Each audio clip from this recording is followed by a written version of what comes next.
भाई और बहन कामर लेकर लौट रहे होते हैं। शाम के 8 बज रहे होते हैं। तभी उसकी बहन होती है कोमल। कोमल थक चुकी थी और चलते चलते कहा भाई से, भाई होता है नरेंद्र। नरेंद्र से कहा, भैया मैं थक चुकी हूँ, इसलिए यहीं पर रुक जाती हूँ। भैया कहता है, बहन 1-2 किलोमीटर और चलो, फिर कोई अच्छी जगह देखकर वहाँ पर रुक जाऊँगा। बहन कहती है, भैया मुझे चला नहीं जाता है, इसलिए यहीं पर रुक जाओ। जब ये बात सुनी तब भैया ने कहा, ठीक है बहन रुक जाओ। वहाँ पर सुनसान इलाका होता है। दोनों लोग जाते हैं और बैठकर कुछ खाने पीने लगते हैं। खाने पीने के टाइम पर उधर से 2 कामर लेकर 2 लोग और गुजर रहे थे, लड़के। उन्होंने उन दोनों भाई बहन को देखा, वहीं पर रुक गए और देखने लगे, क्योंकि कोमल बहुत ही खूबसूरत लड़की थी। उनकी नीयत खराब होने लगी। उन्होंने कहा, बहन आप कहाँ से आई हो? मीठी मीठी बातों में उन्हें फांस लिया। तभी बहन नरेंद्र भाई से कह रही, भाई मुझे प्यास लग रही है, पानी चाहिए। क्योंकि नरेंद्र का पानी ख़त्म हो चुका था। तभी वो 2 लोग बोले कि यहाँ से 5 मिनट के रास्ते पर एक नल है, वहाँ से जाओ, तुम पानी ले आओ, जब तक मैं यहाँ पर बैठा हुआ हूँ। नरेंद्र पानी लेने चला जाता है।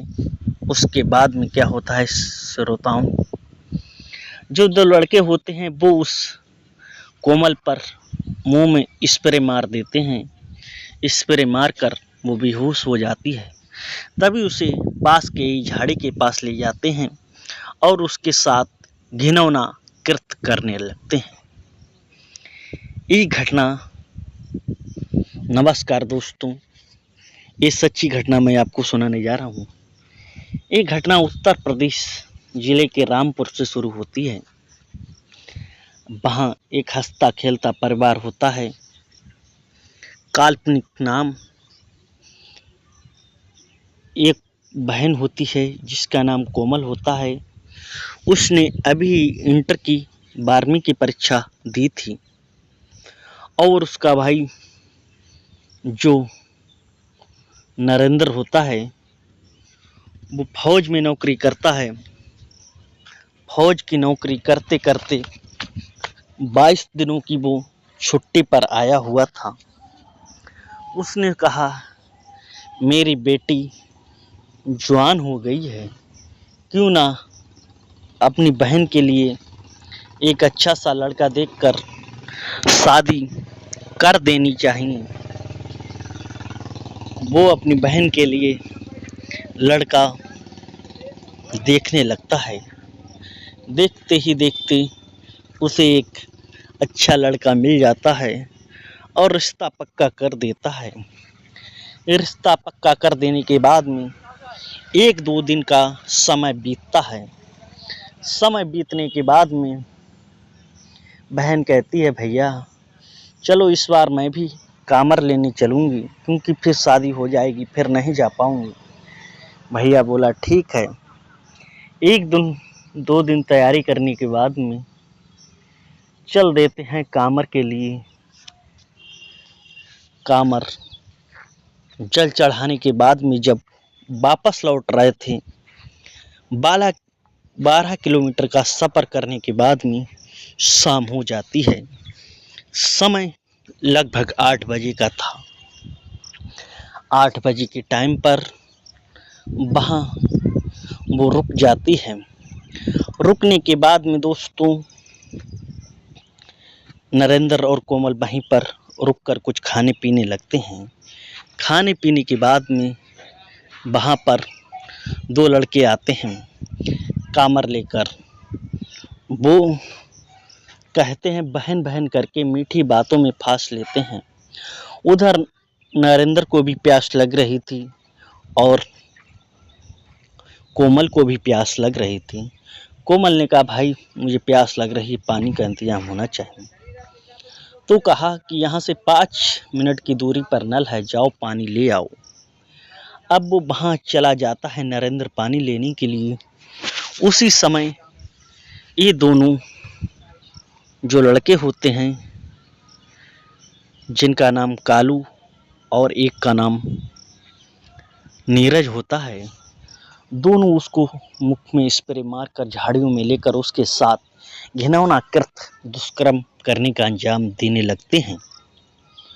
उधर नरेंद्र जब पानी लेकर आता है तो देखता है उसकी बहन कहीं नहीं है, वो दोनों भी नहीं है। इधर उधर देखता है, 2-3 मिनट का टाइम गुजर जाता है।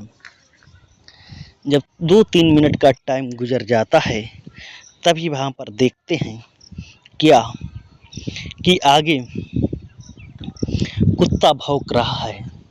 जब उसने देखा यहाँ पर सुनसान जंगल में कुत्ता क्यों भौंक रहा है, तो वहाँ पर देखता है कि उसकी बहन के साथ बहुत ही गलत काम हो रहा था।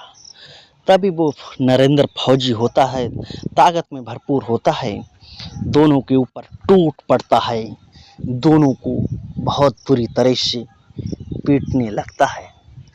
पीटने के बाद में वहीं पर पेड़ की कटी हुई लकड़ी पड़ी होती है नुकीली, वो लकड़ी पेटों में भोंकने लगता है, गर्दन में भोंकने लगता है।